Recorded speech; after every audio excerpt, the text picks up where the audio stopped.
Yep. Oh, hey, we're live. Yep.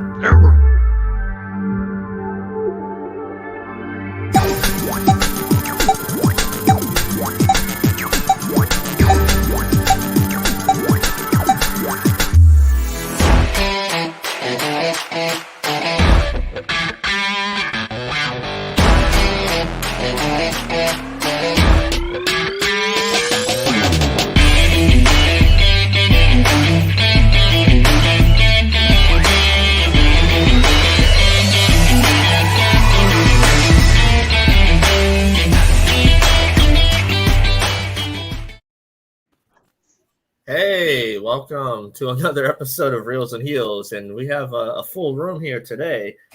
A rumble of our own. Yeah, this is our rumble of our own here. It's kind of like the Brady Bunch too, if you look at the the Brady Bunch of wrestling. Acknowledge me. I want my own square. You want your own square. Acknowledge me. Nicole needs her own square. Oh, goodness. Wrong belt. I know, but still. So yeah, today is the Royal Rumble on God, I hate the name of this app, but Peacock. WWE Network in most countries outside of the US, and if you're in Indonesia, it's the Disney Plus network. So see, I told you Disney. Okay. They're going to That's buy them. happening. We know. We know. Yeah, Disney's gonna buy everything. Yep. So we're going to go around the room, and everybody's going to introduce themselves. And we'll start with you, Scott. Hey, what's up, man? Scott Cooper. Just huge wrestling fan. Not as OG as some of you guys are. Been around. I mean, I've been a fan of wrestling since I can remember. Also, pretty much just excited to be here. Excited to chat with you guys about this Rumble. This is probably the only time of year I get excited about wrestling outside of watching AEW anymore. Because you never know what's going to happen. Yeah. Country? Oh, I'm in United States. I'm in Florida. No, I meant like country. Introduce yourself. Oh. Well, you got me out there. That was awesome. What's up, everybody? I'm Country, host of Ginger Chronicles podcast. You can catch it all on YouTube and Facebook. Haven't put anything out in a while, but I'll be coming back with some stuff real soon. I love wrestling. Let's talk about the Royal Rumble. And then, of course, a familiar face, John B. Pike. Hey there, guys and gals, friends and foes. My name is John Pike. I'm the prophet of pop culture. You can call me Johnny. I am the host and creator of Back of the Cereal Box and our affiliated shows on the Back of the Cereal Box network. I am an OG WWF wrestling fan. I was there. My dad was friends with Cowboy Bob Orton when I was growing up. Ooh. And every time they would come to Cleveland, I would get backstage passes. You guys have heard the story of Andre the Giant getting drunk at a bar and going out and turning over the guy's car. I was there that night. Oh, that's how OG I am. Oh, man. Awesome. That's cool. I'm going to call him That's Dewey. real. Yeah. So, Eric, how you doing, man? Hey, I'm Easy Goodnight, or Eric. I'm an artist and podcaster and streamer, retro gaming enthusiast, all kinds of fun stuff. I occasionally do wrestling fan art. I've very much fallen hard into wrestling fandom the past couple of years.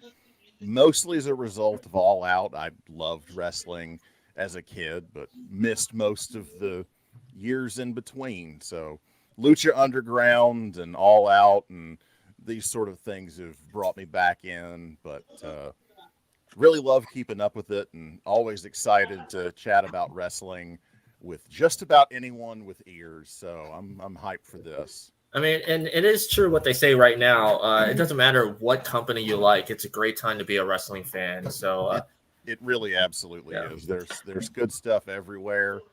I mean, I might have to start watching Impact, and I have sneered at Impact for a long time, and I realize I need to probably stop that.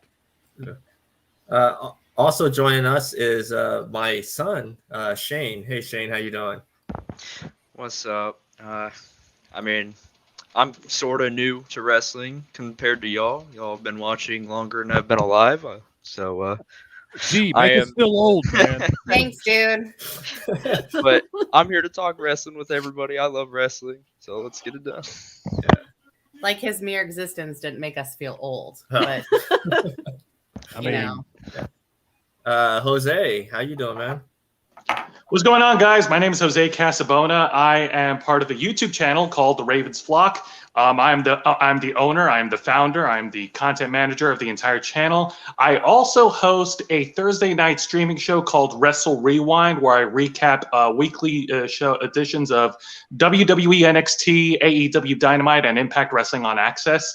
I've been a wrestling fan since the 90s, and just now, like, I'm a fan of all wrestling from different promotions, WWE, AEW, Impact. Hell, I even started watching GCW, like, as of recent. And yeah, they do a lot of deathmatch hardcore stuff, but like this pay-per-view, some of the material Sunday? is some of the stuff. Yeah, some of the stuff they do there is actually pretty good. I'm also a proud owner of a documentary book by Brian Alvarez and another guy, and it's The Death of WCW. Oh, that's a good book. It is. It really is. Yeah. And another familiar face joining us, Dave. What's up, brother? Howdy, howdy, howdy. What's going on, everybody? So you've got the golden voice of the South, the human jukebox, Dave Adams, coming to you live and in living color all the way from the top of the state of Alabama. Oh, wait. That's my podcast intro. Sorry, we won't get into that. Former host of the Unrelated at Birth podcast. I've kind of put that to bed for a little bit. It's on hiatus. I am the co-host of Top of the World, a Disney podcast, co-host of the Geek at Birth podcast. We are trying to get that back up from the winter break, and all-around wrestling fan. I've been a huge wrestling fan back in the WCW, WWF days. I was a huge DX, NWO guy. In fact, right now, I just got done drawing for my Royal Rumble pool. So I have got that set up, and I'm ready to talk some wrestling. So let's go. All right. So to kick things off, let's recap AEW. How many of you watched AEW this week? Both. I mean, Yeah. I talked about it. So yeah, I did watch AEW Beach Break. And I want to point out something, a little bit weird question. Why do they hold a beach break in the middle of winter season? That's just something they've always done, I guess. Yeah, but I'm like, beach break during winter? What? Well, Because yeah, especially in most of Cleveland. us need it. Yeah.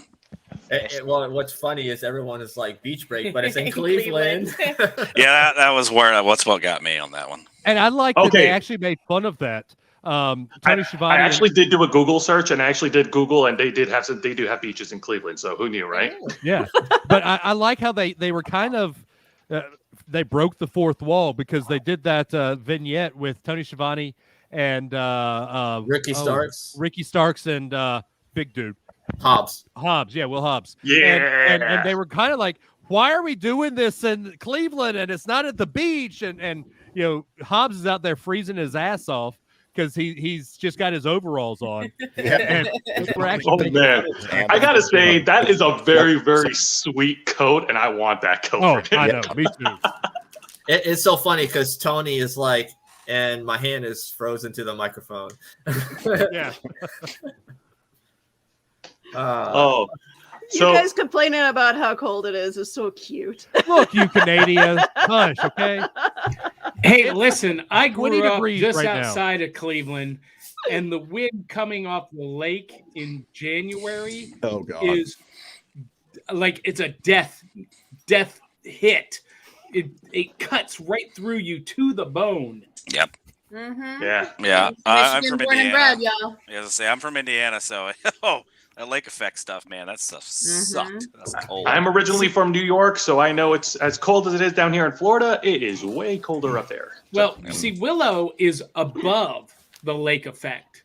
So while it gets cold and they get snow, she doesn't get the lake effect, which is We've been colder than frickin' Mars up here, guys. Okay. I've been in negative degree Wait a weather. minute. Wait, hold on. Willow, when have you been to Mars? I'm just going by what temperature the people say that Mars You is. can Google it. Oh my Hang goodness. on. Who's telling you Google's how right cool all the Mars time. is I mean- anyways? Yeah, but let's go ahead and let's get into Beach Break. Let's talk about the opening match they had: Cody Rhodes versus Sammy Guevara to unify the AEW TNT titles in a ladder match. Yeah, So got first off, let's get into this.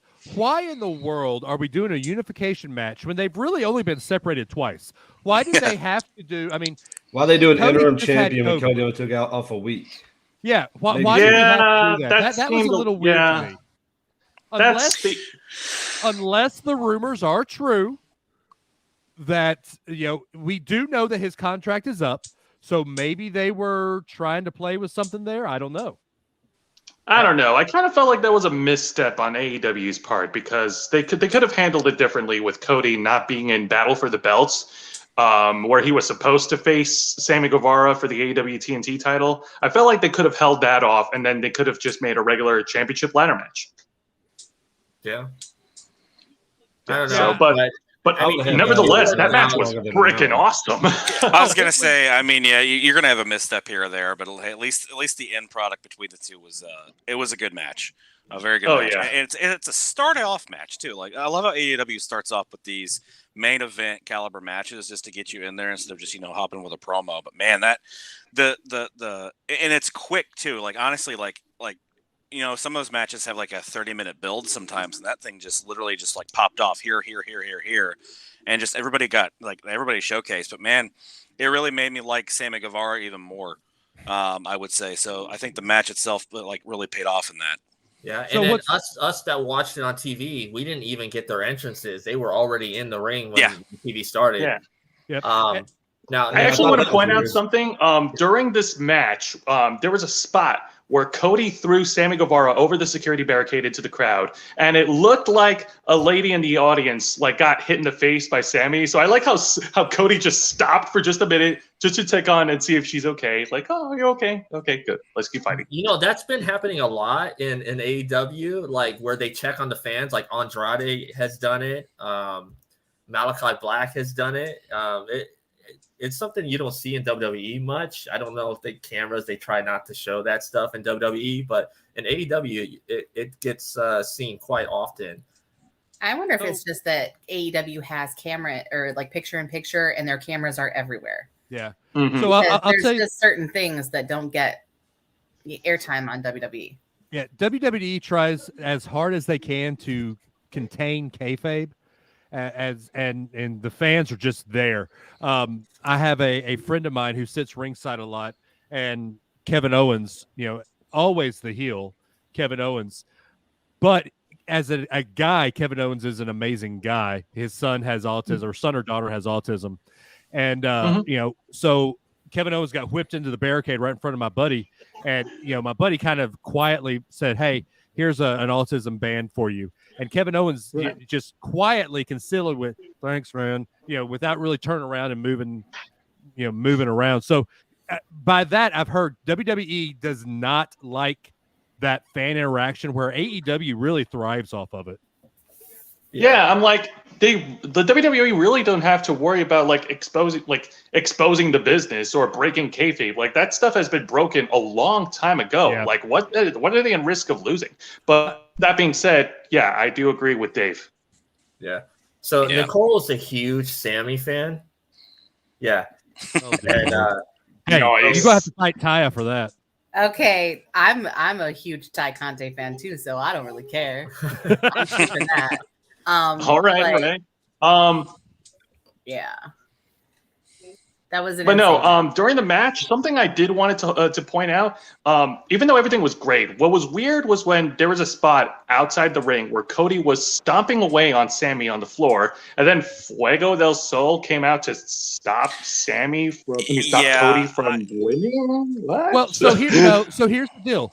If you've been reading a lot or reading, there's a tag team with Fuego and Fuego 2 that it's not Cody. He's absolutely, he can't possibly be Cody Rhodes. There's no oh way. dear Yeah. Lord. There's no No Teddy. way. Resembles Cody Rhodes. Does It's like, what was it, Mr. America? Hulk Hogan and Mr. Yeah. came out.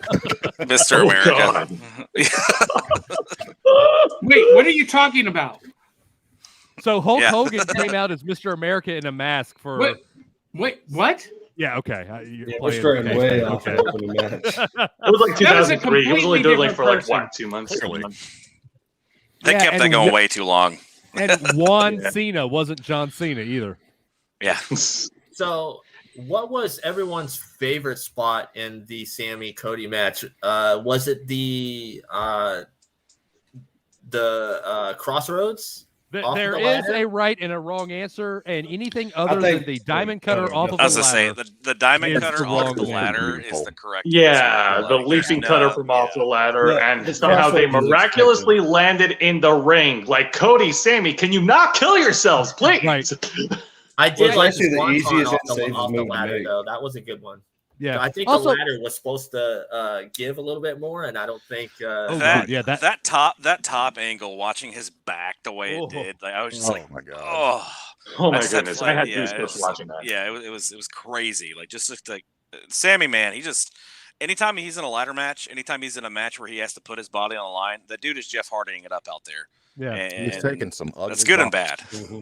Oh yeah, no, the good he knows how to take a bump for like literally every anything. We're talking about a guy who like literally took a bump of like getting hit by a golf cart by Matt Hardy. Yeah.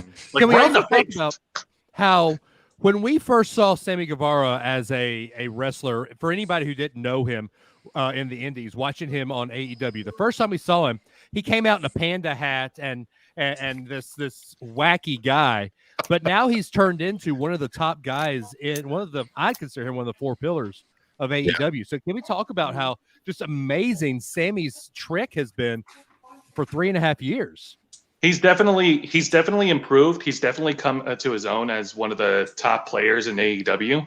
And I want to say not just AEW, he's a top guy. In the I was gonna say I think he's a top performer anywhere he goes, but I think the biggest thing with him is watching his growth. But like AEW's done him a lot of good favors, but they've also like done him some bad favors along the way, where they've kind of introduced some odd storylines that he's been involved in, where he gets like why like we just talked about it.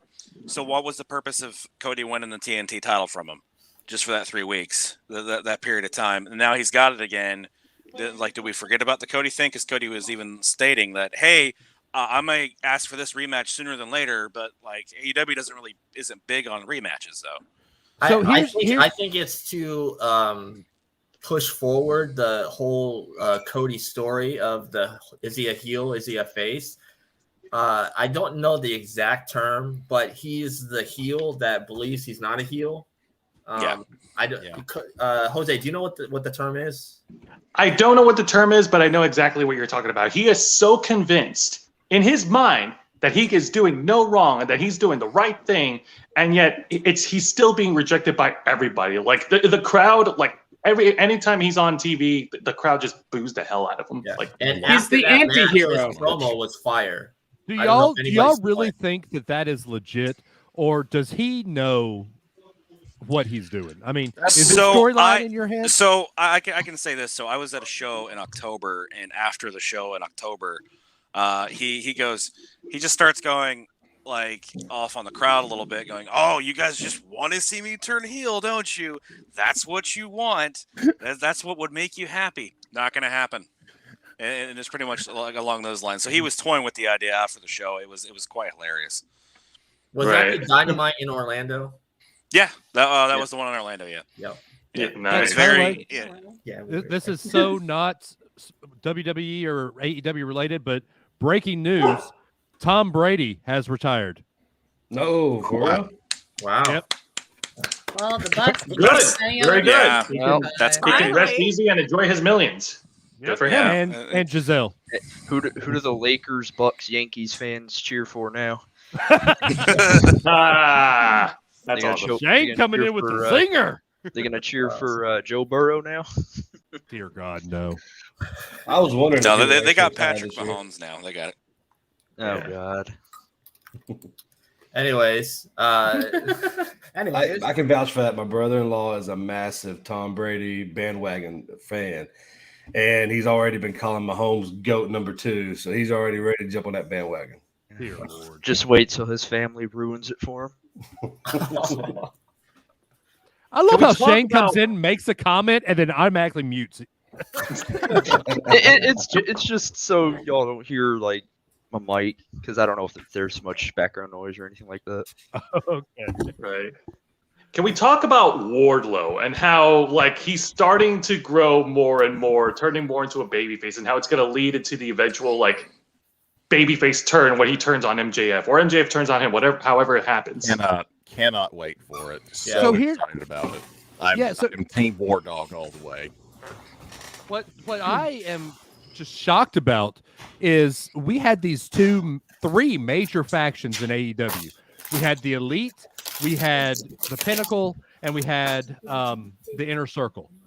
All three of them are blowing up as we speak right now. Mhm. And that's kind of weird because I always thought that AEW was going to bring in those the 3-man belts, and those were going to be the pillars of the 3-man belts. The trios title is still coming. I still think it's coming. I think it is coming because you've got them blowing up, but I also think that the way the Elite's blowing up is there's going to be 3-3. I know that they were expecting to have Omega back in March, but I guess that's not happening at the moment. You can totally tell where that's going to go. You know where those three are going to be. Right. So yeah, but with the Wardlow thing, I that's got Batista Triple H Evolution thing written all over it right now. Yeah. That's what that reminds me of. But Wardlow is really, really impressive. And like, yeah, even though they're squash matches, like they're done for a reason to put him over, to put over this guy as a heel turning babyface. And like the crowd of like Cleveland, like they were all for it. Like the whole powerbomb symphony, like the plethora of power bombs he was laying on the two guys. Man, it was crazy. Yeah. Well, I see this happening. I think at Revolution in Orlando, and this goes on to the whole CM Punk MJF thing. I don't think that match that happens in Chicago next week. I think there's going to be some foolish thing going on. I don't think we're going to get it until Revolution, and then we're going to see Spears and Wardlow at Revolution. It seems unlikely they're going to be willing to put a loss on either guy right now. Yeah. Yeah. Well, here's my thing. Who gets the win when the time comes? I think CM Punk and MJF, that's more of a pay-per-view level match that should be held at Revolution or in any other pay-per-view. But like, I think something. Yeah, no, I'm suspecting that something screwy is going to happen next week. That's going to throw the whole match out, or I don't know. But one thing I do know, based on what I've seen, is that they're not going to have CM Punk lose in his hometown of Chicago. No. We're not going to. That's going to be a DQ finish. Neither guy will win. There is no way you give away that. I mean, that's Hogan and Goldberg on Nitro. There's in no Atlanta, way you yeah. give that away. I will say MJF though will go over Punk. No. Yeah. No. I think Punk MJF is going to go over Punk, and actually, I do think that Punk's going to get his first loss by MJF, and I wouldn't be surprised if it's in Chicago because the amount of heat that MJF would get from that. And my thing is the next pay-per-view is Revolution. That's March. You're already getting to the point now where you're really stretching this thing out. And I'm enjoying it, don't get me wrong, but you're really, really going to stretch it out another month and a half. So that's why like you need to add another big step into there. Like, if he's the one that costs, I mean, he may not pin him, but he may beat him. Right. That's the thing, though. I don't know if you want to give away that match. I mean, as we've already talked about, AEW is not big on return matches. So if MJF pins Punk in Chicago, that's unless it. it's MJF and Jericho back and forth. That whole thing took way too long too. Or if Wardlow turns on MJF and then it's Ward on MJF at Revolution. That's another possibility too. Yeah, this whole feud that everybody's wanting to see is just a stepping stone to get MJF Wardlow. I could see that now. Where does Spears fit into this? Because he's part of that trio. Wardlow take on Spears. Hard to tell. Random Dynamite. Hard to tell because he kind of lost to CM Punk in 20 seconds last week. So I enjoyed that squash. I really did too. I thought that was a really it was a perfect 10. Yeah, and you know what? what I've heard that the whole loss in that short of time was actually Spears' idea. I don't doubt that. It seems like his whole character has kind of evolved into like the little Looney Tunes character of like Yeah. Wardlow's the great big bulldog, and then like Spears is the little yappy dog that follows him around. Yeah. I really have envisioned him being that for many months now, and I That's a great kind of like analogy. that he's falling into that spot. It's pretty great. He does it really well.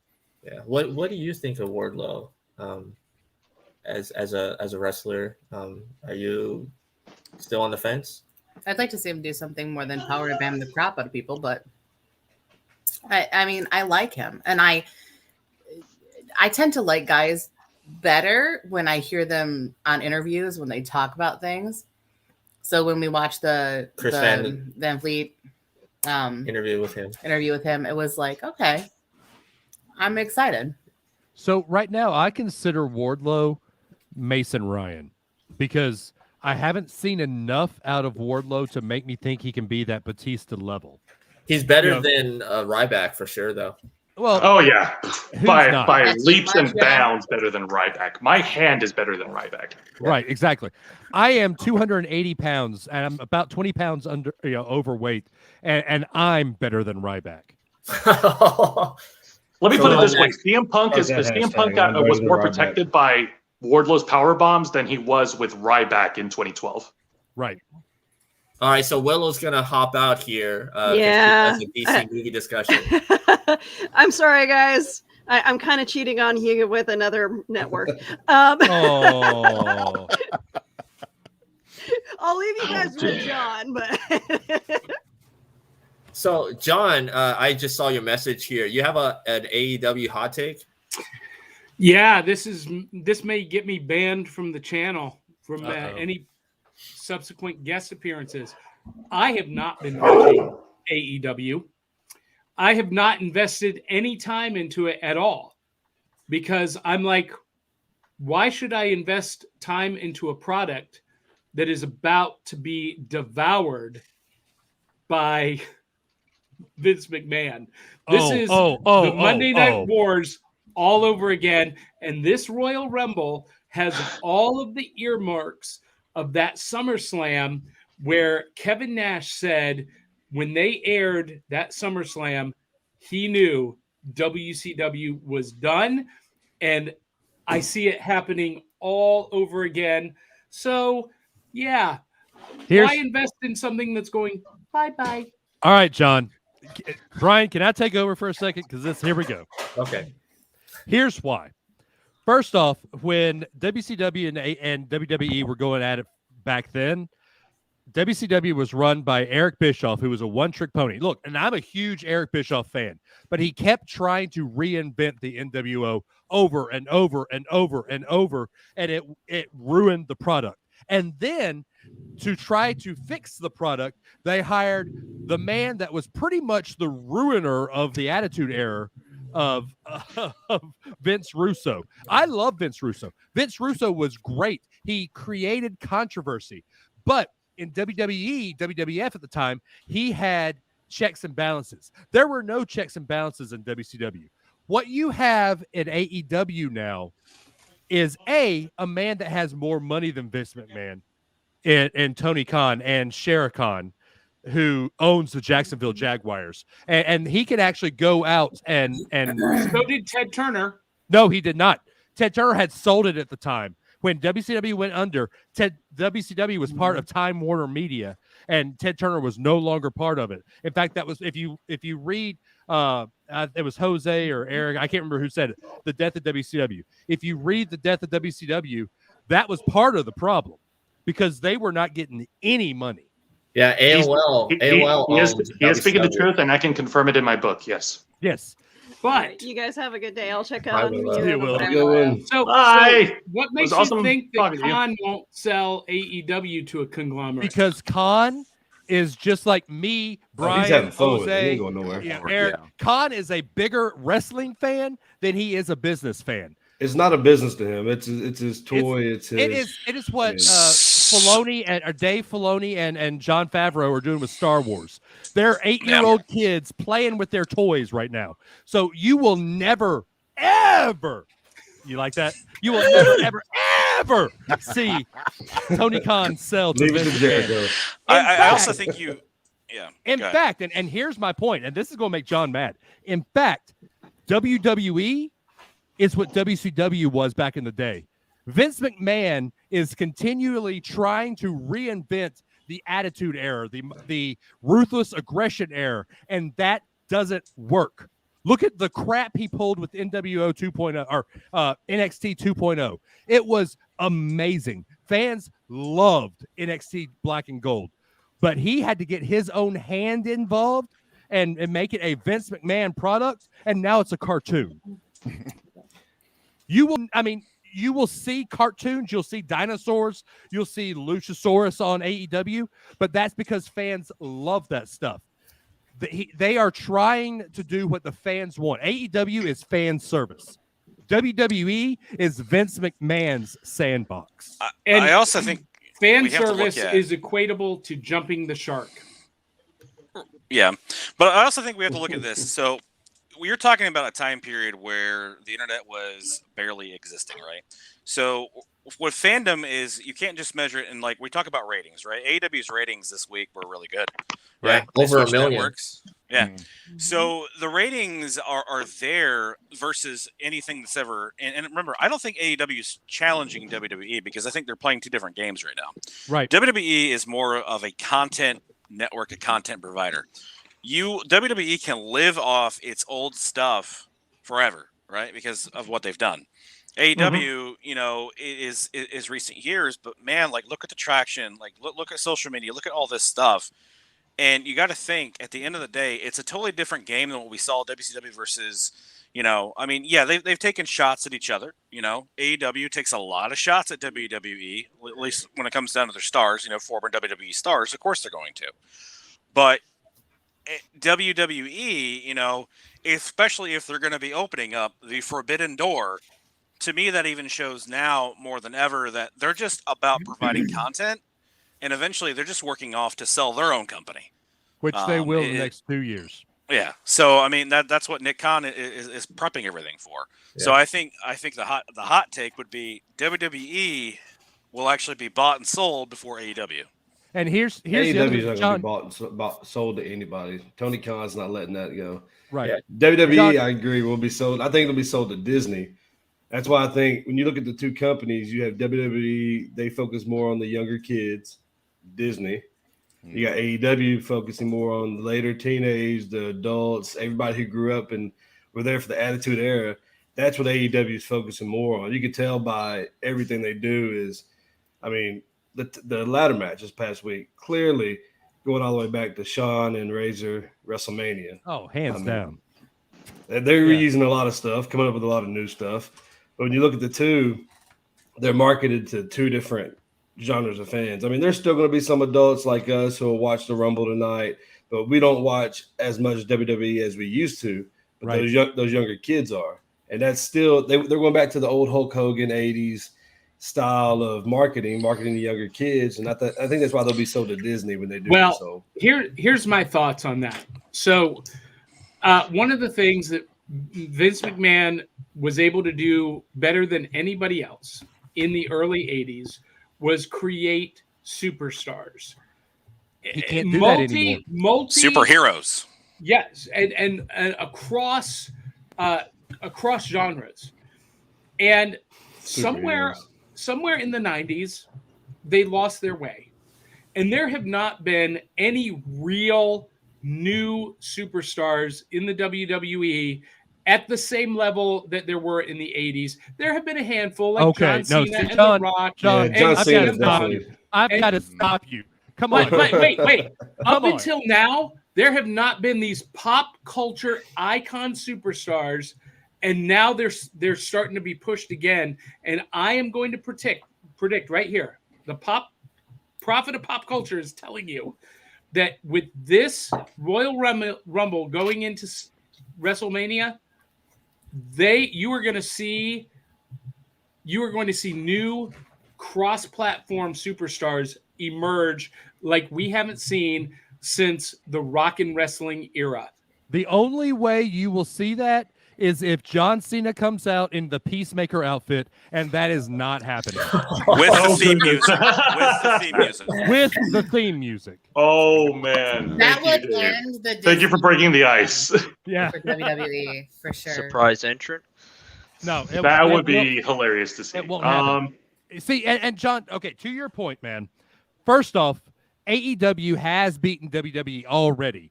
AEW forced NXT to move to Tuesday nights. And so did WCW during the Monday Night Wars. No. WCW was 83 crushing weeks. WWE For every 86 Raw to go to weeks. 3 83 weeks. And, Yeah. and right. The reason what made that stop was Eric Bischoff and Time Warner buying Ted Turner. Exactly. But I submit as evidence ECW, Ring of Honor, TNA. There's surely some more. And now we have AEW that is popping up, and they're doing a great job. None of those have had any traction as close. Let me retort, sir. Continue. Let me retort. ECW, funded by WWE since 1997, in the Death of WCW Nitro book. I've read it, Jose. TNA, funded by Jerry Jarrett, sold to Anthem, doing a great job now. Mm-hmm. WCW sold to Time Warner, and that killed the momentum. So if you have a conglomerate behind you, it's a bad thing for wrestling. Well, Tony but Khan here's will not sell to a conglomerate. But here's the my point. conglomerate is Tony Khan and Shera Khan. That's it.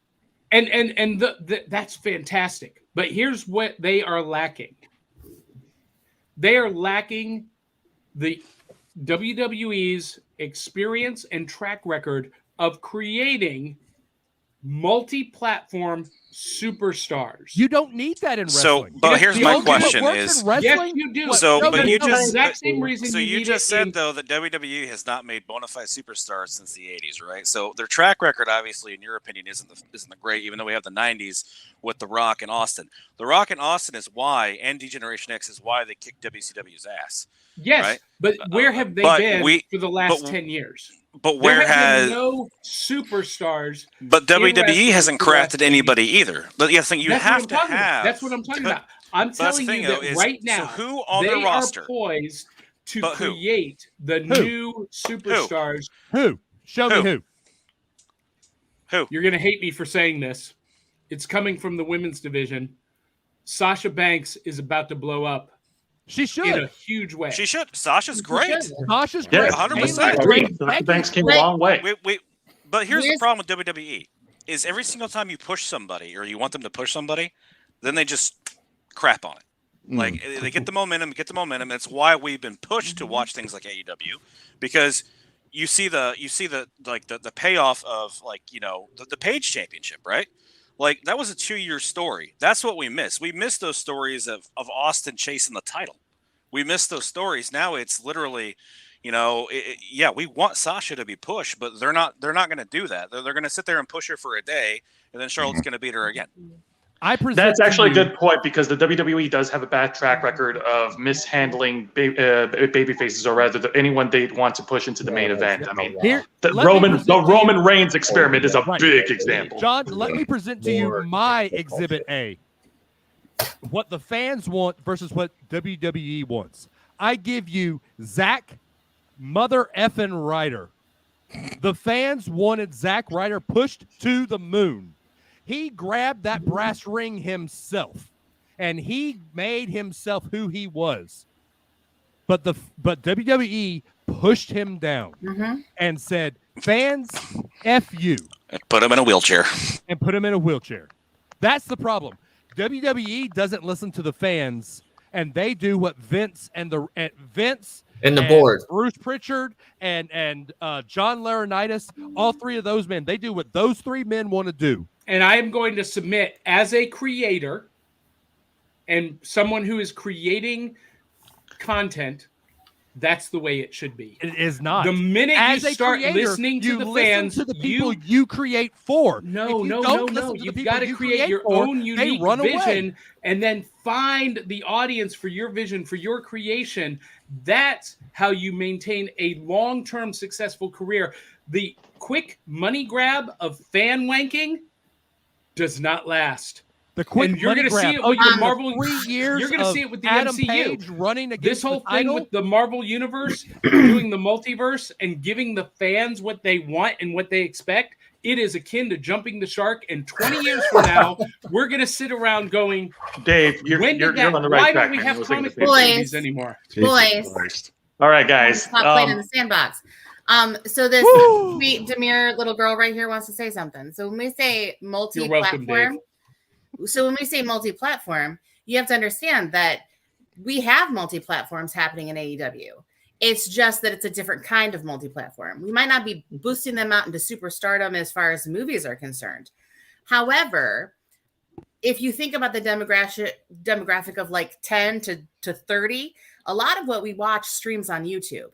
And these guys have their own vlogs, their own Twitch channels, their own everything. And they are producing their own content behind the scenes and all these other things. So when we talk about AEW letting their talent have that, they're on all these other platforms too. Adam Cole talked about how Twitch is his most favorite thing. And I will give you that. And he's not talking wrestling there. So it's not even the fact that it's wrestling entirely. It's the fact that it's the persona of the person. And I will give you that. WWE owns the rights to everything. So they own the rights to people's even names. Up, Down, Down with Xavier Woods is still a WWE product. It's not his show. It's their show. And so I'm just saying, like, multi-platform, we have to look at platform being different at this point. But here is all the one vlogs, thing. all of these people talking, it's the content of the persona, not necessarily the company. You're not wrong, but I will tell you that the one thing Vince McMahon does better than anybody else, live in the past, is copy. It's copy from other people, and he's watching what's being successful. They're going to copy it. They're going to do it. That's what happened in the 90s with the Monday Night Wars. No, Vince Russo is what happened in the Monday Night Wars. I actually want to bring up something completely different off topic, but this definitely was pretty exciting to watch. I actually wanted to talk about the CM Punk promo from Beach Break, because I like how he started it off where he actually referenced Cleveland, Ohio. That was a place where he left the WWE in 2014 following the Royal Rumble. That was crazy. I wasn't expecting him to bring that up. I love that this whole arc that PG Punk and MJF have been doing, where basically they're using WWE against WWE. I mean, all MJF is doing is telling Punk how crappy he was his later years in the WWE, and I think that's brilliant. Because if I'm not mistaken, didn't MJF also reference how Punk complained about it on the Art of Wrestling podcast with Colt? Yeah, and now Colt and Punk hate each other. Yep. And I'm still waiting on Colt and Punk to meet in the ring. Yeah, MJF brought up the lawsuit too. Yeah, it'll happen. Yeah. Oh man. Oh boy. It was hitting a lot of pressure points, the back and forth. Yeah. Hey, gentlemen and ladies, I've got about 15-20 minutes, so if you want me to talk Rumble. Yeah, I do want to see Dave and John do a show together, because I think that would be gold. Oh, look, I'm okay with that, John. If you want to talk wrestling sometime, I've got some wrestling connections. We can talk wrestling. Let's do it. I would love it. Oh, right, so controversy creates cash. Yes, sir. Hey, that's a good one. And I just want to say this, and this is how my show is, that we can have different opinions and still get along. Your show? Our show. Oh, yeah. See, that's the thing, John. I have no ill will against you. Everybody's entitled to their own opinion, even if they're stupid. But I have no ill will against you, sir. Oh my goodness! Wow. Oh man. See, Speaking of all things stupid, and actually, well, this isn't kind of stupid, but it was kind of a bore to me, and you guys will probably hate me for this. I really didn't enjoy the women's match in Beach Break between Red Velvet and Layla Hirsch. Women has in been dunking on WWE this and match. It doesn't AEW bother me, need but people just hate it. the women in AEW need help. They need to have a better help women's is coming. division. Help is coming. But we do need to hop into the Royal Rumble here before Dave leaves. So Okay. The first match we're going to give our prediction is Edge and Beth versus Miz and Maurice. And I want to hit off with Dave here first. The only way this happens, that this match should end, is with Edge and Beth winning. Beth is coming back. You don't give Beth Phoenix a loss to Maurice. You just don't. But as we talked about, Vince is stupid. So I'm still going Edge and Beth. John. I agree with that. But the only way that they make this play out the right way is that Maurice is so severely injured that she can't come back. They got to get her out and set up another feud with just Miz and Edge going into Mania, and they're going to set Beth Phoenix up to be a main eventer. I think she's coming back. She is a beast. She looks like she's in the best shape of her career, and if they don't, thrust her forward, I would love to see Beth Phoenix versus Ronda Rousey at WrestleMania. That'd be great. That would be a phenomenal match. We'll have to wait and see. Yeah, Jose.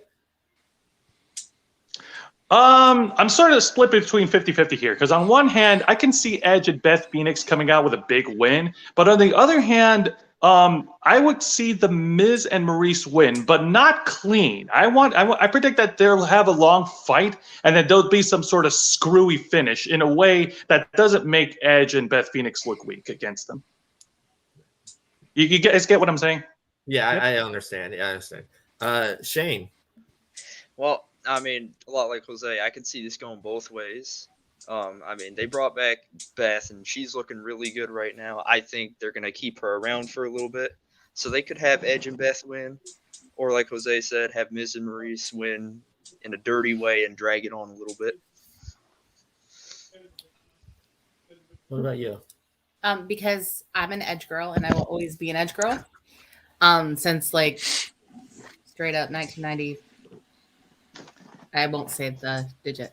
I already feel super old. Thank you. Oh, I get it. But like I'm an Edge girl, and I've been an Edge girl forever. And because WWE, I think like somehow just knows like that I'm gonna cuss at the TV every time I watch it, they're gonna let them win, and it's gonna be something dirty that we all see, but the ref doesn't. And Miz and Maurice are gonna pull it out somehow, and it'll be dirty, and I'll hate it, and I'll scream at the TV.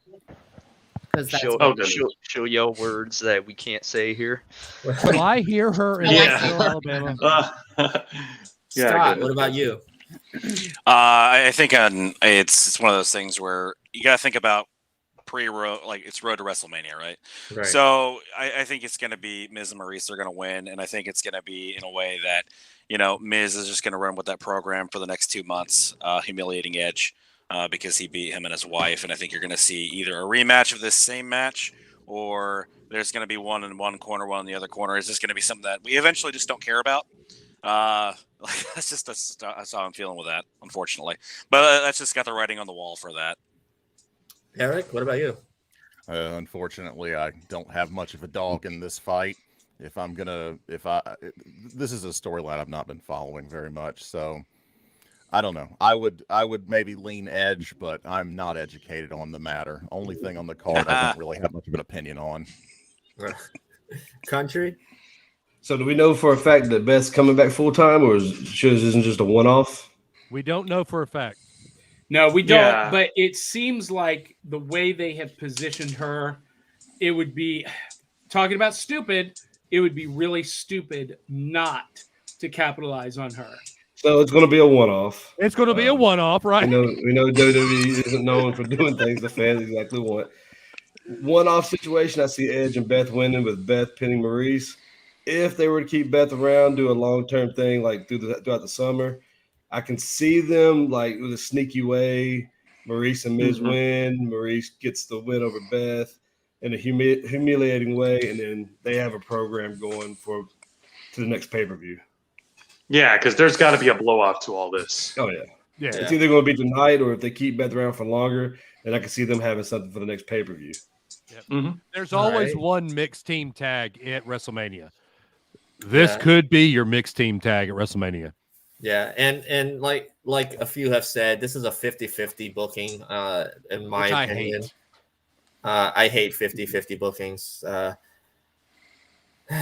I do think Miz is going to win this, and it will be Maurice pinning Beth, even though I would just want this program to be over. So yeah, like the stupid feud, really. Like I don't.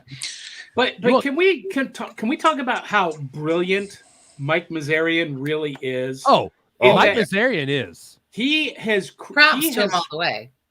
Man, he is maybe the best heel ever in the business. Hey John, there's your superstar because he's broken out outside of wrestling. Yeah. He started outside of wrestling. Yeah, he was at Real World. Real World, yeah. But he wasn't like he was sort of known there in the Real World, and then he became his own when he went into WWE.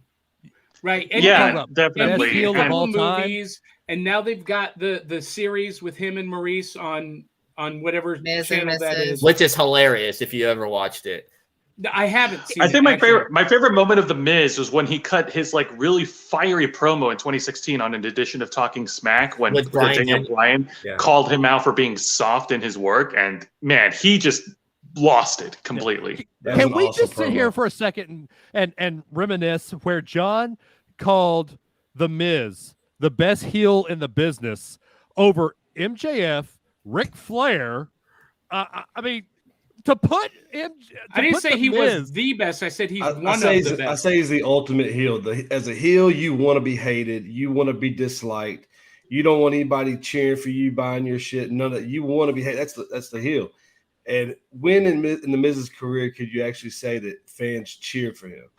Always. Never. When that awesome music hits, I laugh. Anytime he was against John Cena. Yeah, right. There has never been a time where they would cheer for Lucifer against John Cena. There has never been a time where I have actually hated the Miz. I know Maxwell Jacob Friedman personally. Honestly, I know him personally, and he doesn't turn that off. He lives kayfabe. Awesome. I hate I've talked to him at a restaurant, and I've tried to be nice to him. And he just wants you to hate him. His parents are in on it. That's the thing. I don't know if they're in on it. I think his parents probably hate it. Yeah. The Miz, if you probably watch his Instagram, watch when the Browns hadn't won and Bud Light had all that. When the Browns win, we'll unlock your Bud Light cooler. The Miz is on Instagram being fun, having a fun life. If you follow any of these other people that you want to hate as heels, they live it. They try to be a heel. Where I can't call the Miz the best heel or one of the best heels in wrestling is because once that camera turns off, the Miz becomes Mike Mazarian. Right. And that's why I can't follow you, John. I'm sorry. Let's move on to Hey man, all I gotta say is a complete goof like the Miz somehow marry Maurice. I don't know how. But that's beside the point. But she's a complete goof too. Watch the show. She's as big a dork as he is. Yep. So let's move on. I'll have to watch it. I just recently paid for the full subscription for Peacock, so who knows? Maybe I'll check it out. So let's move on to the first championship match, which is Becky Lynch, and I'm not going to call her by this name, Piper Nevins. Yep, Piper Nevins. Piper Nevins. Oh man, I hate Dewdrop. Sound dirty by saying it. She's a fantastic wrestler, but she's been given a crappy gimmick. So I whoever wants to start. Okay, hold on, because I'm gonna say this, and it's gonna be the most unpopular, maybe the most popular. I don't know, but I'm really pissed off. One, because I get why Nia Jax isn't part of it. A release, whatever. I don't care. Well, she gone. But But here's my problem. You put in a girl who actually has skills. She might not be great on the mic, but she has attitude. But because she's a bigger girl, all of a sudden, she's like catapulted into this space. And I just feel like it's something to like win us over as big girls that, you know, can be cute with makeup on. Like, I just don't feel like they've given her a chance to actually be a skilled person, as opposed to, we had Nia, but then let's have this other person that'll come in and be the big girl, like whatever. I'm just very angry. Well, if they wanted to book her the right way, they would take a page out of Awesome Kong and Oh, God, Dave. That's not very nice. He's a bigot and not a good. I'll sign off on that. Sorry. Thanks, Dave. Oh my goodness. Okay, I just You're not wrong. I'm sorry. I just feel like at some point this far into the world, if men are on OnlyFans paying for women who are big girls to take their clothes off, then I think that you should give girls, these bigger girls, a chance to actually look like skilled competitors in the ring. I agree. And I've watched Piper Niven's matches on NXT UK. She is awesome. She's awesome, and I think this comes back to WWE just always shotgunning things. Vince McMahon said if you're not 25 years old, 125 pounds, you will be fired. Yep. Look at what he did to NXT 1.0. Look at what he did to all of the girls that are the ladies that he fired from the last 2 years. Very tall. That is for predictions for this match, we know that Becky Lynch is going to win. Yeah, it's Becky. And it's just I think so everybody agrees it's Becky, right? Yeah. They're gonna keep pushing Becky because she's one of the main event players. They're gonna keep pushing her until WrestleMania. That's my thing. Yeah, and what they did to Bianca Belair was wrong. Well, 100%. Oh God, yeah. Setting that all up with Bianca and Becky doing a bigger program. You don't think so, Dave? Nope. We'll talk in a minute. Okay. All right. So I gotta have a baby. Lesnar and Lashley. Great match. This will be match of the night, but but Bobby will lose. Bubbles is going to lose. Match of the night, 100%. This is actually going to be a hot take for me. This is going to be you're going to build up Lesnar again to take on Reigns, I assume. It's going to be a squash match. He's going to take him to Suplex City, and that's just how you build Lesnar up again. Yeah, I think he's going to squash Lashley. It's going to be as much as I like Bobby Lashley, I think Brock Lesnar's going to build this one, because if they're sticking with the original plan of Brock Lesnar versus Roman Reigns once again at WrestleMania, they're not going to have Lesnar lose. And remember, my take isn't something that I want to happen. Okay, Right. It's just unfortunately that's just how it's running right now. I mean, you got to think: are they going to be building it to Lashley and Roman? That's not a main event for Mania, right? It's Lesnar and Reigns. That's what it's going to be built to. Okay, so then since we're talking about Brock Lesnar and Bobby Lashley, let's talk about Roman and Seth at the same time, because the way that the card is going to be laid out, I don't think we will know until Royal Rumble starts. So based on who the way the match goes, also will go for the Rumble, because there are talks that if Lesnar loses to Lashley, Lesnar enters the Rumble, or vice versa. If Reigns loses, you're taking my picks away. Hi. No, I'm just saying it all kind of goes together. We all in agreement here, though, right? Oh, I think, you know what? Brock wins. That I think does Lashley wins. sound like something they could do. Like, if Brock does lose, I can definitely see him enter the Rumble, take somebody else's spot, and be like, "Yeah, no, fuck this, I'm going in there." What's going to happen? Yeah, that would actually be a stroke of genius. That's So we're that's giving smart. the That's what writers- will happen. So then that won't Yeah. happen. Then is what you're saying. Lashley Yeah. gets a tainted victory Ouch! over Brock. Ouch, that hurt, man. So Eric, what do you think here? We're still or did we move on to No, it's still Seth Brock and Bubbles. Roman? We're still talking Brock and Bobby, right? Yeah. God, I would love Lashley to go over, but I cannot see him doing anything but Brock. I can't see it. The idea of him popping up in the Rumble would absolutely be amazing. Okay, so when we get to the Rumble part, we'll bring that back. So we got everybody here is pretty much thinking Lesnar's winning, right?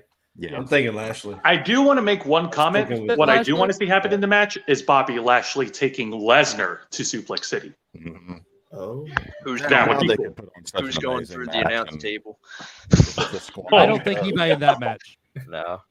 all right. So let's move on to Roman and Seth. I like how you did Ac- that. Actually, Brian, I do need to hop off, my friend. I could only stay on for so long. I do have quite a day ahead of me today. It is your birthday, But I right? really do appreciate. But I really do appreciate you bringing me on this show. This is actually fun, and you guys are great. I like sharing my opinions with you guys, especially Right. you, I Dave. love it, You're man. you're a freaking trip. So Jose, before you go, I do want to say happy birthday. Happy birthday. Oh man! Happy birthday, sir. Oh, thanks, you guys. You guys are awesome. Happy birthday to you. Happy birthday to you. Yay. Happy birthday, birthday, dear dear Jose. Jose. Happy Happy birthday birthday to to you. I'll drink to Oh that. man, thank you so much. I really do appreciate it. Brian, your show is awesome, man, and I do want to come on next time because I do like to talk wrestling. So Yeah, and we talk about movies and TV too. So if you ever want to talk about that, I mean, you're always welcome. And please, people, follow Raven's Flock because they do some great stuff. I'll share following my right now. I'll share my link on the chat or somewhere in the comments. But yes, please do follow my channel, The Ravens Flock. And if you guys want to catch me talking wrestling, I stream Thursday nights at 10 p.m. It's my show Wrestle Rewind. So I'll be talking WWE NXT, AEW Dynamite, and Impact Wrestling. All right, man. You have fun for the rest of the day, man. Enjoy your birthday. Thanks, guys. I'm Jose of The Ravens Flock, and I am out. All right, guys. So we're moving on. Roman versus Seth. And who wants to take the first on this one? Here's my hot take. Seth wins. Oh. How? If Seth wins, then Reigns enters the Rumble match and wins it. That's why I told Brian to stop talking. Seth wins. We hear I think, and this is, I'm giving you two predictions right here. Seth wins, Reigns wins Royal Rumble. Shane? I think WWE is way too interested in this possible unification match between these two. I think that it's going to be the opposite of a squash match. I think Reigns is going to struggle a lot. Seth's going to get real close, like to the point where he gets so close, like he should have won. Then Reigns is going to eke it out because you're going to have Brock book strong, Reigns book weak for this kind of tweener thing they're going with Reigns right now. Shane? I agree with that's my thought. Oh no, But that doesn't make me feel good. But I like Dave's prediction too. Shane? See, I think Seth Rollins is going to win this match so that Roman Reigns can enter the Royal Rumble and win it. Because for me, I think it's going to go one of two ways. If Lashley wins, Lesnar goes to the Rumble. If Rollins wins, Reigns goes to the Rumble. If Roman wins, does The Rock have to come out again to try to save the booze? Oh Jesus! We will get Rock Roman, but it won't be until LA WrestleMania. Well, everything was screwed. It was pushed back because if there was no COVID, WrestleMania last year instead of Tampa would have been in Hollywood, and it was going to be Roman and The Rock, but things got kind of pushed back. Well, But, to get Roman and The Rock, though, don't you think you have to have that unified title to make it wasn't really for the belt. attractive? It wasn't going to be for the belt. Roman Rock does for not the need to be family. for the title. Roman Rock needs to be for the head of the table. Oh yeah, there you go. Yeah. Okay. Yeah. I don't. So Eric, Roman or Seth? I really like the booking of Roman showing up. I mean, as much as Brock showing up. I think both are absolutely interesting ideas, but I don't have a lot of faith in WWE booking. So I don't know that they're going to do the interesting thing. But not to say anything negative about Roman, but I see him going over. I have a hard time seeing it any other way. Yeah. Here's a hot take. What happens if Lesnar and Reigns win their matches but still enter the Rumble? They won't. That's exactly what I was just thinking. Because you have Charlotte, who's already a champion, entering the Rumble. I was just thinking about changing my pick from Lashley to Lesnar, and Lesnar joins the Rumble because, I mean, Charlotte's already going to do it. Well, who's saying the men can't do it? Lesnar hits the Rumble, wins it, and then it's him and Roman at WrestleMania to unify it. But Charlotte's not winning the Rumble. No, I'm not saying she doesn't have. I'm not saying she has to. I'm saying the door for a current champion to enter the Rumble has already been opened with her doing it. Who's to say Lesnar or Roman don't decide to do it tonight as well? But it'd be and then it's just a bragging rights thing, right? Yeah. Well, I'm saying it's a way to get Lesnar and Reigns without either one of them losing tonight. It's a way to get them both for the belts at WrestleMania is to have one of them after winning their match using that little Charlotte Flair entrance of a champion into the Rumble for them to enter it, and they actually win it. Charlotte's not going to win it. There's going to be a new challenger, definitely, that wins it. Do you guys feel like that whole deal with Charlotte entering as champion is really a punishment for her? No.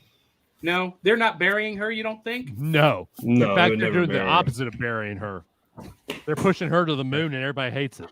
I think she'll come down to the last two in the ring. Well, all right. Well, since we're talking about Charlotte, let's move on to the Women's Rumble. 23 out of 30 have been announced. Yeah, that's 100%. Yep. Ronda Rousey enters and wins it all. Yeah, it comes down to Ronda and Charlotte, the final two, and Ronda wins it. So I think it comes down to Ronda and Sasha, the final two, and then I think Ronda wins it. And I think that's the wrong decision to make because it's going to put heat on Ronda. But this is the WWE. Can we talk about surprise entrance? Yeah. I think we're going to see or hear some music we haven't heard since 2017 or 2018. Paige has been medically cleared. I think that right there would be huge. Yes. Paige will make her return in this match.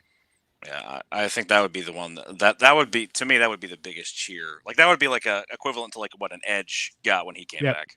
If we hear that scream of the music, a 40-year-old man, myself, will probably lose his crap. Yeah, because her career ended. She was super young. By Sasha Banks being green, honestly. So, any other names that you think could show up? I mean, I hear Asuka may be coming back. I think that's a given. Yeah. I mean, as for like surprise, like out of the field type deal, I mean, you got to think they're going to definitely pull, like if you're pulling Mickie James, Trish Stratus, go ahead. Yep. Have that interaction in the middle of the ring real quick and both of them get eliminated. Did that 2 years ago, though. But we're going to do it again because this is WWE. Well, did you see Trish's like Instagram or whatever where it was just a picture of her butt, but like she was like doing like I don't know, push-ups or something, and she said she was fit or whatever? Yeah, that's a given that she's going to be there. Well, here's my one prediction for the Women's Royal Rumble. Yes, I do think Ronda Rousey wins it, but I think the quickest elimination is going to be Mickie James. She shows up wearing the Impact belt, slides into the ring, and immediately is tossed out. Maybe the fastest elimination in Royal Rumble history. Do we think there's any other Forbidden Door entrance in this? For the ladies, no. Yeah. I can't think of it. You know who I would like to show up as the other Forbidden Door to continue the story from Impact is her last name starts with a P. What is it? she was feuding with Mickie James in Impact. You don't mean Deonna Purrazzo, do you? Yes. You will not. She was fired. That won't happen. So here's the story of why that happened. Vince McMahon, being as senile as he is, fired all the lady wrestlers, did not realize that Mickie James was the Impact champion and working for Impact when he hired Mickie James to come back for the Rumble. That's actually a known fact. Oh, God. A surprise entrant that I have for the Women's Rumble, because I've seen a few rumors, Oksana. What's Tessa Blanchard doing? No, no. That is no. Her name is not happening. Her hood. That's If Tessa was going to happen, and if she wasn't canceled, she'd be with her daddy in AEW. But she's been canceled. Yeah. You know who I think eliminates Charlotte from the Rumble to set up their match is Bianca Belair. Maybe. Yeah. I don't see them having her win 2 years in a row. Let me throw out this hot take real quick though, and just because it's hilarious. And it would never happen in a million years, but AJ Lee. No, if AJ ever wrestles again, should be AEW. But AJ will never wrestle again. I hate it. She's part promoter and Wow. Yeah, women's wrestling. Yeah. Yep. If AJ ever wrestled again, but she never will.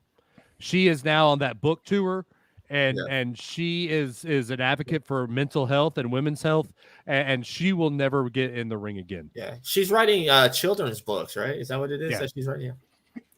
Yeah. Okay, I just have to say that as a announced person, I'm incredibly excited about seeing Lita again, and I hope it's not just hey, here I am, and then you're done. You know what? Like, I hope she comes in and she kicks asses like she used to be able to, and then annihilates a bunch of the women. It could be Lita and Charlotte at WrestleMania. I see that actually because of the whole interaction a couple weeks ago. I really hope. I would be a huge fan of that. I think that would be a great But thing to do. can Lita still go? She looks great. Yeah. Did you not see her do the Shooting Star Press a couple years ago? A couple of years ago. I'm talking about tonight. Yeah, she can go. She's fit. I mean, if we were making the Undertaker, wheeling him out there in his wheelchair, doing every WrestleMania, last, John, 3 years there, we can. Are you talking about like Lita as like her cardio, like that she can last in the Rumble? No. I'm just talking about. I don't know what her. We saw her. She looks great, but we haven't seen her work in any of the promos. Right. We just know she's showing up, so we don't know. What her physical ability really is at this point. So for a match like the Rumble, it will be your cardio, right? To if you can last the endurance. The endurance, yeah. But also Alexa Bliss, like she's done this whole therapy thing on her road back to wrestling and this new story that she's gonna get. And she's got new hair. It will be Alexa Bliss. It will not be the Fiend, Alexa Bliss. I that's my prediction. But I'm so excited for, I'm excited for 5 Feet of Fury, but I am also, just like I said, I've been an Edge girl. I'm a Hardy girl. I'm a Lita girl. So like, I just want to see her come in and not just be like, I'm in and then I'm out. Yeah. Like that sucks. And I hate Charlotte. Like, what would be great what I would love to see since Beth is coming back, Lita's coming back, if Trish Stratus came back and the three of them were some kind of stable after the Royal Rumble, that would be really exciting to me. I mean, I saw somebody joke that like the final 5 women in the Rumble will be all women that just had babies. It would be super fun. More power to it. I really want that to be the case. Like, I really want it to be where like these kick-ass women come back and somebody is like, just shove it in fucking Charlotte's face. Like, I'm so tired of Charlotte, I could puke. Me too. Like, I'm sick of her. I don't like her dad either. Like, I don't. I'm sorry. Unpopular opinion, I'm sure. But fuck, like I'm done. Like I don't care. But see, that's why I love her so much, because she's so fun to hate. She's the perfect women's heel. John coming in with these hot takes, making me hate him even more. So before we move on to the men, final prediction for the women's Rumble to win. Ronda. Yeah. Ronda. Yeah, I'm saying Ronda. Without a doubt, Ronda Rousey. Okay. Yeah. Well, And she'll point at the sign awkwardly. But will she be the last one in, or will she be the first one? She'll be the last one. Last. how about this? How about Ronda does show up, but not in the Rumble after the Becky match? No. They did that before with well, this is WWE, but I'm just saying they did that before with Asuka. what was it? Asuka, There's right? Asuka. Yeah. Because I think they do want Becky and Ronda, like one-on-one. Yep. She goes after Becky, hands down. Ooh. I'm so excited. Oh, dear Lord. Yeah. All right, so let's move on to the men's Rumble. Like I said, I've got to run here in like 2 seconds. So okay, so 25 out of 30 have been announced. So we have 5 spots open. Yep. So Dave. Okay, no Forbidden Door. So that list I sent you earlier, Brian, has actually been debunked. That's not real. Okay. Luckily, because the list I sent him earlier had Alberto De Patron on it, and for the God, that has to be fake. Has to be fake. We'll get the Santino Morellas. We'll get the goofy entrants like that. I don't think we'll get a Forbidden Door entrant. I don't. I do think we'll get some returning men, but I don't think it'll be anybody just, oh my God. Scott, what you got? If Roman ends up going into the Rumble, this is just just not going to happen. But if Roman ends up going to the Rumble, there's been just those rumors of just like a quick John Moxley type deal. Not going to happen. It won't happen. It's not going to happen. WWE is not smart enough to know how to do that. But that's just fan theory. If we had fan fiction and if we were doing that, then if I heard Wild Thing, like I talked about with that 40-year-old man when I hear Paige's scream, if I hear Wild Thing, I will piss myself. Yeah. No lie. 100%. Yeah. It won't happen. But it's not going to happen. Yeah. So Roman wins, sets up Brock Roman at WrestleMania again. John? Ooh, again, super excited. Woo. Right. Wonderful booking by Vince McMahon. This is the one match sets up all these wonderful pop culture references of Roman Reigns. But we've never seen these before. This is all new. Never. We've never seen it. Oh my God. It's all new. This is one I have no idea how it's going to end up. I don't have a prediction on this one because there are so many other variables as we've discussed. I don't think my gut is that neither Lesnar nor Reigns enters the Rumble match and wins it. However, anything could happen. And if neither one of them are in it, I don't know who would win it. Yeah, see, maybe Edge and Beth lose to Miz and Maurice, and Edge wins the Rumble. Yeah. Done. We'll see. I would be down to see Edge win again. Yeah, that would be interesting. I'm an Edge girl. I'm sorry. I told you that. So, full disclosure, I didn't What lie. if we saw Edge and Lita both win? Oh, that'd be crazy. Yeah. I don't think Well, Beth it's not the first time Vince has been a home wrecker, so it's okay. So here's something that I haven't seen people bring up. Like I said, Lesnar and Reigns both win their matches, but still enter the Rumble, and they eliminate each other to set up their match for WrestleMania. You get the old Batista, John Cena go over the rope at the same time type deal. That was the biggest flop of WWE history. But no, that was the second biggest flop. The next biggest flop happened after that when Vince tore both his quads. Okay. That whole night was the biggest flop of the night. But that was the greatest mistake of all time. Yes. Like, you couldn't have booked that better. Right. I mean, I do see the story of like if they win, saying that their championship is the best, and to finally settle the score, it will be a champion versus champion at WrestleMania to unify the belts. Yeah, I think. I'm just talking logic. WWE booking here. So I think what's going to happen is I think what's going to happen is somebody else is going to win. I don't really have a prediction of who's really going to win. I don't think it's going to be either of those two. Whoever wins is not going to matter because they're going to do something like, "Oh, I want to fight you now. Like I'm going to fight you for the title now." They're going to lose quickly. It's not going to matter, and then we're just going to move on to that main event that Vince wants so bad that he can't wait to cream himself over for. So he wants Austin Theory and the Golden Egg. Yes. Austin Theory will be in the Final Four. Yeah, he will. Oh God. I think it'll be AJ Styles and Austin Theory as your 1 and 2. Yep. Yeah. They're the first two entrants. Yep. Yeah. All right. So, any other predictions for the men's rumble here?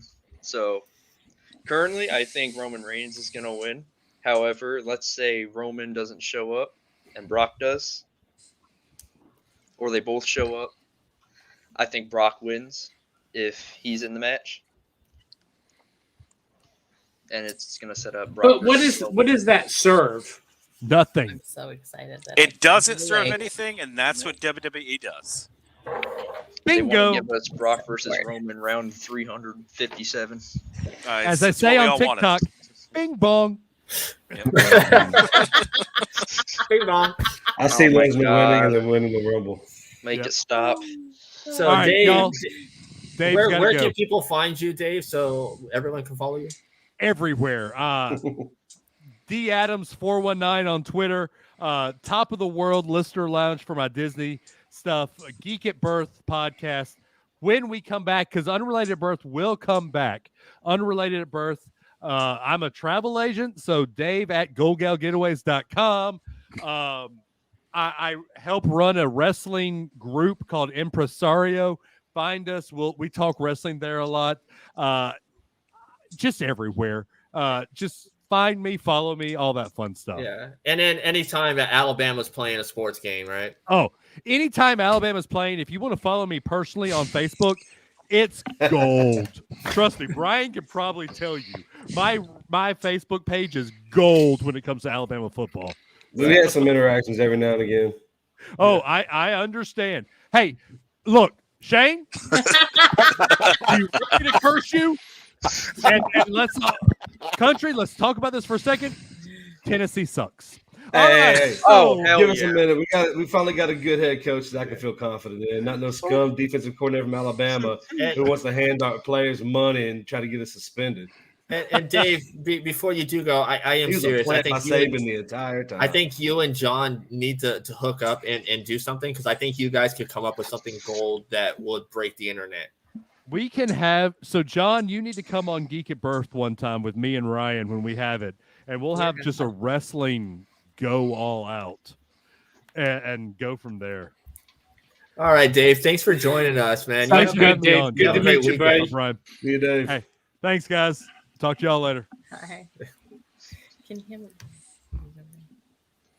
Yeah. So, men's rumble. Any other predictions, you guys? I actually do think Moose will show up in the rumble. I'm not saying he's winning, but just maybe a couple eliminations. Maybe he eliminates Omos. How do you think WWE will handle these Forbidden Door things? Do you think they're just going to chuck them out the ring when they first get there, or do you think they're actually going to make them? Because you got to think, if they're going to invite them to be legitimate competitors, all of a sudden that's going to be, so something else outside of WWE exists. Oh, interesting.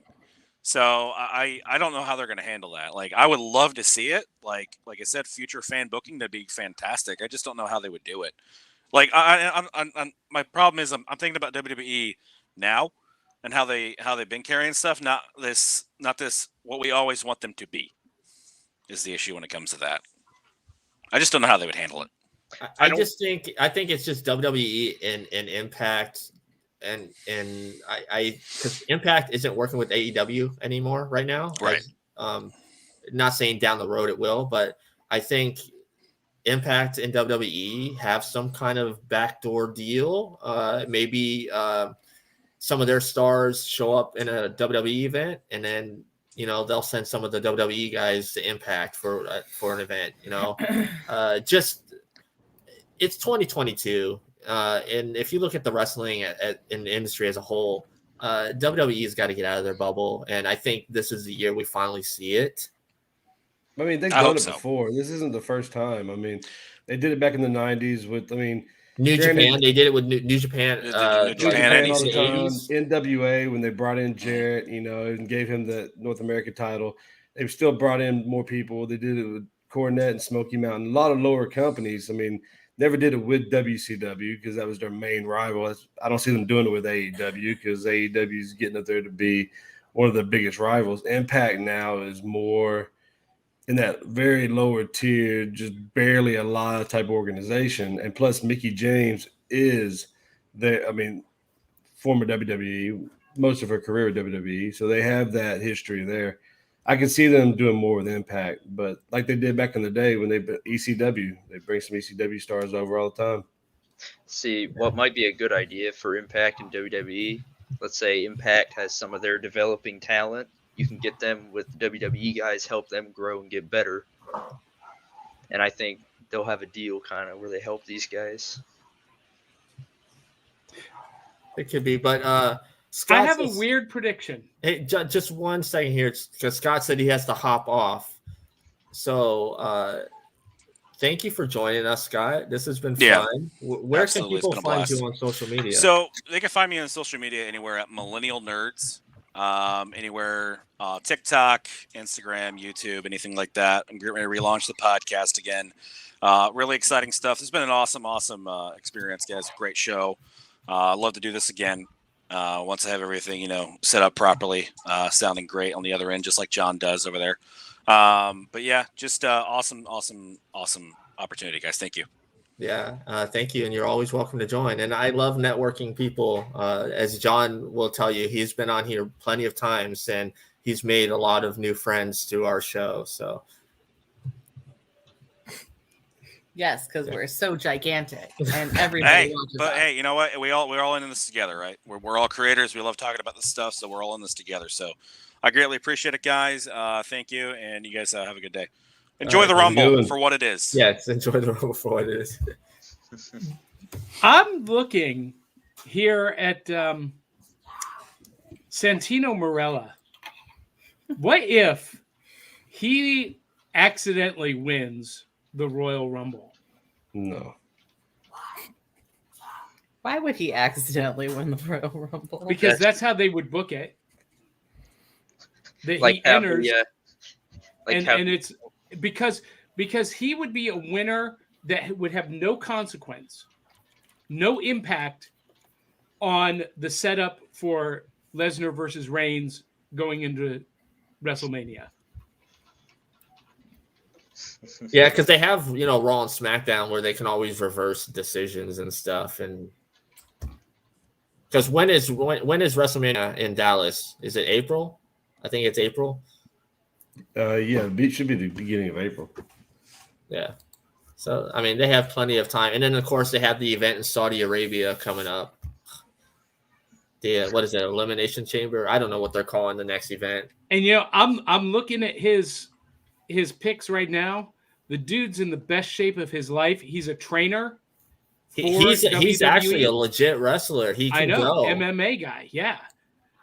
But I think he's got mad talent. And I think, anyway, he's rumored to be in the Rumble. And why the hell not? Yeah, well, they have 5 spots to fill. So, a spot that I think could be filled would be, oh my God, who's the NXT champion? Braun Breaker. I can see that happening. Also, I don't know. Gunter? Walter. Who? What about Corey Graves? Oh, that's someone Corey who Graves. He's cleared. Yep. I totally expect Corey Graves to be in the Rumble. Yeah. Braun's an excellent call because I could almost see. I don't know that he's ready to be pushed to the. They need to get over it and just call him a starter starter. on that, but I could almost see them bringing him into it and having him win it. Like they really are in love with him right now. I've heard a few people also saying that Shane McMahon could show up. It's always a possibility. Like I said, this Rumble is probably, I think you guys would agree, one of the most unpredictable in at least a few years. Yeah, especially with the whole Mickey James thing, the talk of the Forbidden Door. This is definitely one of the most intriguing ones they definitely have had in years. Yeah, and then especially with people like Cody and all these other people throwing fuel in the fire. And I'd be shocked if they ever work with AEW though. That would be the one arrangement. Them working with AEW that would shock the living hell out of me. But what is WWE? I know Khan has tons of money, but what is the one thing WWE has that AEW desperately needs? All the sponsorships, I guess. Distribution. Yeah, Fox Network. Exposure. SmackDown, the viewership on SmackDown alone, I mean, just because it's on Fox is astronomical. Yeah. And then there are reasons for AEW to come to WWE's table. Oh, yeah. Oh, I'm talking about WWE going to AEW's table. Yeah. No, I they don't want see it. that happening. They want it. Mm-mm. The Impact, you doesn't can mean look at it's Impact impossible. and be like, how in the world are they still surviving? Yeah. And Well, you can help them out all day. AEW is the most legitimate threat. And I don't even want to call them a threat comparing to the numbers. But, I mean, as far as the viewership alone, AEW's had the more fan base push than any other company since WCW. Yeah. And My prediction with AEW is that they're still going to be their own little thing.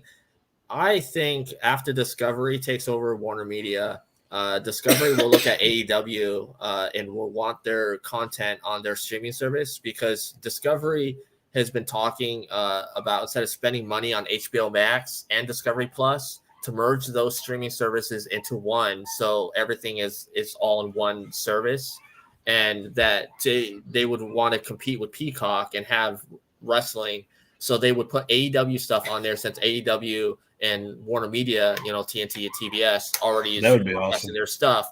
And then that they would license out ROH, Impact, and New Japan back catalog to have that on there, so that there is wrestling on their streaming service.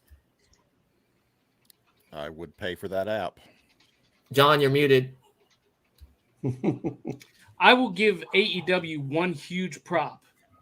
I'm an action figure collector, and their action figures are lit.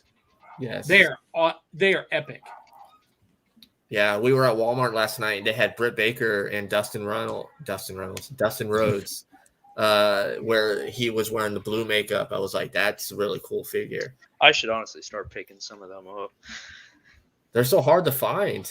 I see them all the time in Walmart. Yeah, I've seen plenty of them there. Yeah. Yeah, usually they don't stay on the shelf. Not our Walmart. I never run into them there. Yeah, one thing I do want that I can't find, like the single packs of the AEW trading cards from Upper Deck. They are in hobby shops in a whole box for $230. Oh. That's 16 packs of 8 cards for $230. That's holy crap. Yeah. But people are saying, well, that's Upper Deck for you. It's not, AEW's fault. It's, Upper Deck has the rights to how much they want their cards to be sold for.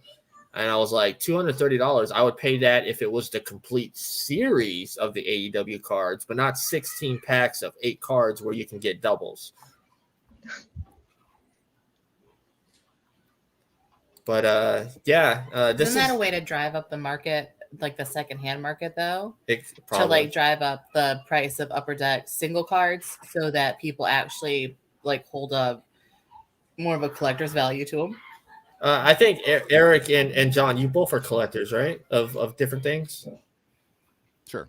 Yeah. So what do you think about what Nicole just said? It makes no sense on the set to drive up the retail price because that doesn't impact the secondary market. I mean, the company, it does impact the secondary market in that it drives it up in the secondary market, but the Upper Deck doesn't get any revenue from that secondary collector's market. They only get revenue from the retail sale. All right. Eric, have you had any luck finding those AEW cards anywhere? I have not seen them anywhere. In fact, even going back to the action figures, I have not even encountered too many of them in the wild. Oh my god!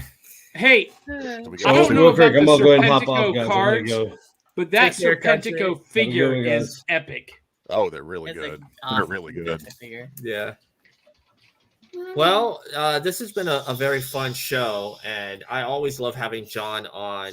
John, is there anything that you want to promote that you have coming up? And then I'll ask the same thing to Eric. Well, it's right there in my Krylon, back of the cereal box .fun, right over my shoulder. That is our podcast every Saturday morning, live from the rec room in our pajamas with big bowls of cereal, talking about comic books, Star Wars movies, pro wrestling, Saturday and morning cartoons, all that. Saturday stuff. morning cartoons, Godzilla movies, Kung Fu movies. If it was something that we were watching and doing on Saturday, we're talking about it. Awesome. Do you have any ghost tours coming up or any conventions? Supposed to have a tour tonight. We'll see. Nobody's booked it yet. But conventions, yes. March 20th. I will be at Huntsville Comic-Con in Huntsville, Alabama. Oh, so you'll be right up there in Dave's next. neck of the woods. Yeah.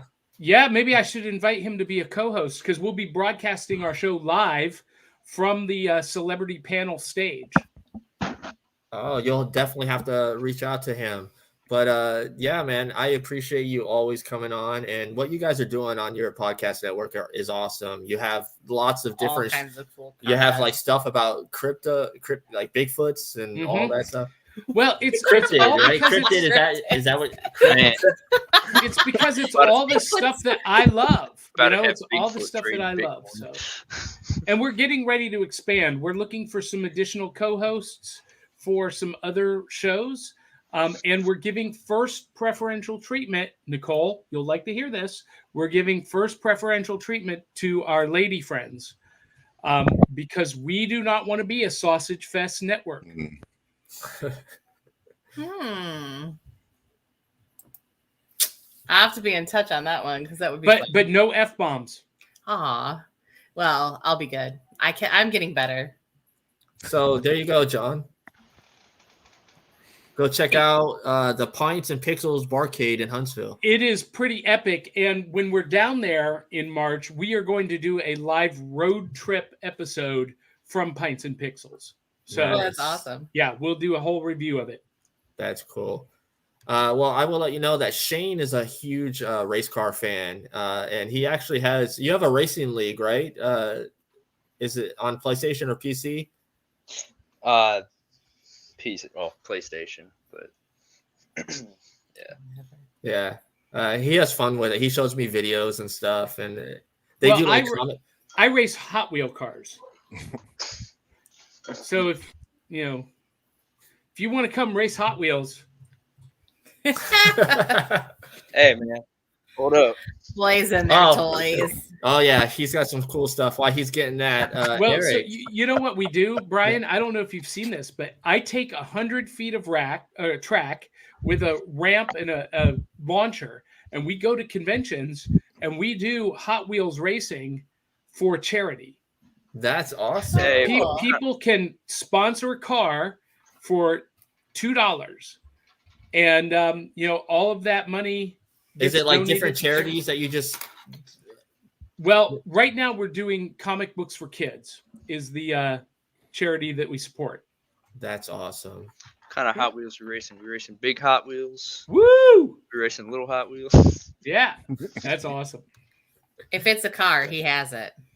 Yes, I got this thing for like $80 the other day. Yeah, that's awesome. And some of them are still here. Yeah, well, he was here over the Christmas break. Oh and my he forgot God. to bring them. Dude, there's never any like diecasts in my Walmart up here, and there's like a crap ton down there, and of course I forgot them all. We'll have to send. I'll have to put a box together. But with his hard drive too. Oh yeah. Oh yeah. Let me tell you. Crap. Where'd I put it? Of course, I don't have it now. I don't know, but my brothers made sure I had my stretchy LeBron James in the bag. Yeah. You gotta love the joke presents, like Yeah. let's forget the diecast cars, but we remember the LeBron. I just had it like the other day. I was showing my grandma. So Eric, is there any piece of art that you would love to showcase today? Oh God. That you have close to you? I am working. I have a show that I'm in at the Mize Gallery here in St. Petersburg. This is a pretty PG piece of art too, but the show is called Decades, and I was one of only about 2 or 3 people that decided to pick the aughts, and that was kind of by design. I wanted to try and chase this look and kind of tool around with the fashion of the aughts. But that's currently the project on my desk. Kind of in between a lot of things now. I have an anthology book that I've been accepted to that I need to work on next with an artist named George Weber. And hopefully in the next couple of months, I have a Kickstarter program where you can kind of see in the background behind me a couple of my screen print posters. I want to design some more and get that Kickstarter going. So we'll see about how that goes. Really just trying to stay busy with this stuff right now. But yeah. And if people want to buy, like, support you and buy your art and stuff, where can people go? I'm Easy Goodnight on almost all media, and you can usually through those things you can find links to like my store, which is on StoreNV. It's like easygoodnight.storenv.com. But you can get links to it through Twitter and Instagram. They'll direct you straight to it. That's how you can buy the merch that I have. You can also check out ericzgoodnight.com or freewillunlimited.com. All these things everything goes to everything. That's sort of the way the world is right now. Yeah.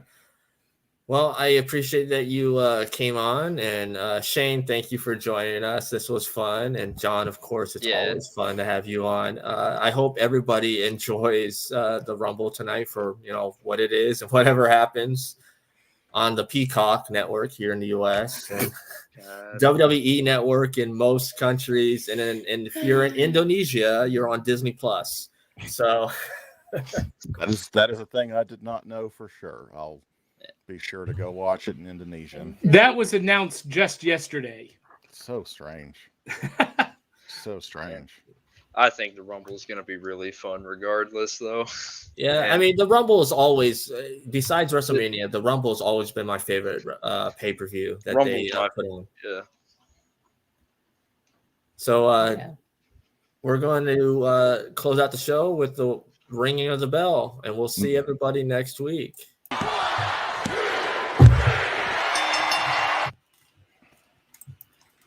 Take care, everyone.